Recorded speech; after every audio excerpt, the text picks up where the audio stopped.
सुप्रभात प्यारे बच्चों। शिक्षा निदेशालय राष्ट्रीय राजधानी क्षेत्र दिल्ली द्वारा प्रकाशित वर्कशीट संख्या 43 को आज हम देखेंगे।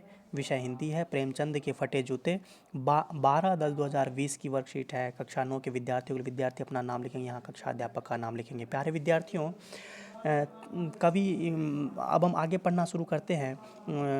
प्रेमचंद के बारे में कह रहे चक्कर लगाने से जूते फटता नहीं है। हमने देखा था कि जो पहले भी पिछली बार में भी फटे जूते का ही वर्णन आ रहा था। तो कवि कह रहा है कि चक्कर अगर लगाते होंगे आप तो चक्कर लगाने से जूता नहीं फटता, घिस जाता है ना।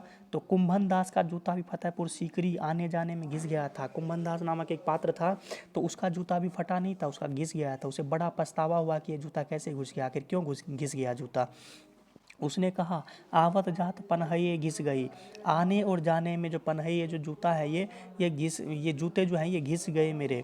बिसर गए हो हरि राम, इसलिए मैं बिसर गया यानी भूल गया हरि का नाम। और ऐसे बुला करके देने वालों के लिए कहा था, जिनके देखे दुख उपजत है तिनको करबो परे परे सलाम। चलने से जूता घिसता है, फटता नहीं है। ये पहले बताया तुम्हारा जूता कैसे फट गया। लेखक प्रेमचंद के बारे में कहता है कि चलने से जूता घिस जाता है, फटता नहीं, लेकिन तुम्हारा क्यों फट गया बताओ जूता है। ऐसे कैसे फट सकता है तुम्हारा जूता, जबकि घिसना चाहिए उसको। मुझे लगता है तुम किसी सख्त चीज़ को ठोकर मारते रहे हो। किसी कठोर चीज़ को तुमने ठोकर मारा होगा, किसी कठोर चीज़ पर अपने जूता मारा होगा, इसीलिए लगता है कि जूता तुम्हारा फट गया। कोई चीज़ जो परत परत सदियों से जम गई हो उसे शायद तुमने ठोकर मारकर अपना जूता फाड़ लिया है। यानी किसी सख्त चीज़ पर जो सर्दियों से परत दर परत जम गई हो या कठोर बन गई हो, सख्त बन गई हो, उस पर तुमने अपना जूता मारा होगा, इसलिए वो जूता तुम्हारा फट गया। उस पर तुमने अपना जूता आजमाया होगा। तुम समझौता नहीं कर सकते। अगर तुम समझौता कर लेते शायद जूता नहीं पड़ता, लेकिन तुम समझौता तो कर ही नहीं सकते। क्या तुम्हारी भी वही कमजोरी है जो होरी को ले डूबी। तुम्हारी यह तो कमजोरी है जो होरी एक पात्र है प्रेमचंद के लिखे हुए उसमें उपन्यास में एक पात्र है और ये उसकी भी एक कमजोरी थी। क्या? नेम धर्म वाली कमजोरी, नाम और धर्म वो वाली कमजोरी थी। नेम धर्म उसकी भी जंजीर थी कि बस नाम धर्म कमाना, ये जंजीर थी। जंजीर यानी बांधने का जो होता है, वो जंजीर थी, उसको जकड़ी हुई थी उस नेम धर्म वाली जंजीर ने। मगर तुम जिस तरह का मुस्कुरा रहे हो उससे लगता नहीं है, उससे यह बिल्कुल नहीं लगता है कि तुम्हारी ये कमजोरी रही होगी। नेम धर्म से बंधे हुए होंगे, तुम्हारे लिए ये बंधन होगा, बिल्कुल नहीं लगता है। ये बिल्कुल नहीं लगता है। तुम्हारी मुक्ति थी। तुम्हारी यह पाँव की उंगली मुझे संकेत करती सी लगती है जिसे तुम घृणित समझते हो। मुझे लगता है कि यह जो उंगलियां तुम निकाली हुई है वो लगता है कि मुझे किसी चीज़ के बारे में संकेत यानी कि बताना चाह रहा है, लेकिन तुम क्या समझते हो, इसे घृणित समझते हो। नहीं नहीं, घृणित नहीं है ये।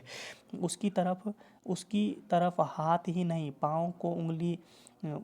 पाँव को उंगली से इशारा करते हो। तुम हाथ से नहीं बल्कि किससे कर रहे हो, पाँव से, पाँव की उंगलियों से इशारा कर रहे हो। तो कवि यह कहना चाहता है, ये भी व्यंग्यात्मक है। व्यंग के बारे में मैंने पहले ही बताया हुआ है आपको। फिर हम उसके बाद में प्रश्न उत्तर देखते हैं। उपयुक्त गद्यांश के आधार पर प्रश्न के उत्तर दे। पहला प्रश्न है फतेहपुर सीकरी आने जाने में किसका जूता घिस गया था। आपने ऊपर पढ़ा हुआ है कुंभन दास,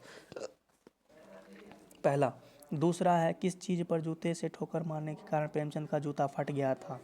किस चीज़ के बारे में तो आपको देखना है, ऊपर पढ़ना होगा और उसके बाद में देखना होगा कि किसी सख्त चीज़ यानी कठोर चीज़, किसी कठोर चीज़ पर जूते को मारने से उसका जूता फट गया होगा, ऐसा लगता है आपको, ऊपर पढ़ना होगा।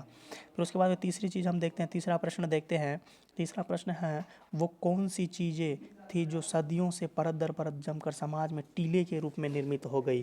देखो टीले का अर्थ यहाँ पर परत जमना होता है ना, परत जमना, उसे हम कहते हैं, जैसे कहीं पर आपने देखा होगा मिट्टी की टीले देखे होंगे आपने। लेकिन यहाँ पर होता है कि बुराइयों यानी कि बुराई परत दर परत धीरे धीरे बुराई मतलब एकजुट होकर के परत बन गई और वो समाज में टीले के रूप में निर्मित हो गई। उसी बुराई को ख़त्म करने में लगता है कि आपने ठोकर मारा होगा और आपके जूते फट गए होंगे। तो इस प्रकार से आपको करना है, मैंने हिंट दे दिया, आप अपने अनुसार करेंगे, ठीक है बच्चों। फिर उसके बाद में पांचवा हम देखते हैं चौथा देखते हैं, चौथा प्रश्न, क्या आपको आज भी समाज में कुछ बुराइयां दिखाई देती है? कुछ बुराइयों के बारे में बताइए। क्या समाज में आपको अभी भी व्याप्त बुराइयां दिखाई देती है? तो आपको बताना है कि समाज में, आपके समाज में क्या क्या बुराइयां हैं, उसके बारे में बताना है। जैसे कि आप देखेंगे दिखावा ज़्यादा है, छलावा ज़्यादा है, कुछ है नहीं लोगों के सामने, लेकिन वो दिखाना बहुत कुछ चाहते हैं। तो इस प्रकार से आप अपने अनुसार लिखेंगे। पांचवा प्रश्न है, लेखक के अनुसार प्रेमचंद किसकी तरफ पैर की उंगली से इशारा करता है? किसकी तरफ करता है, ये हमने पढ़ा था, ये अपने अनुसार करेंगे। ठीक है बच्चों, ओके, धन्यवाद।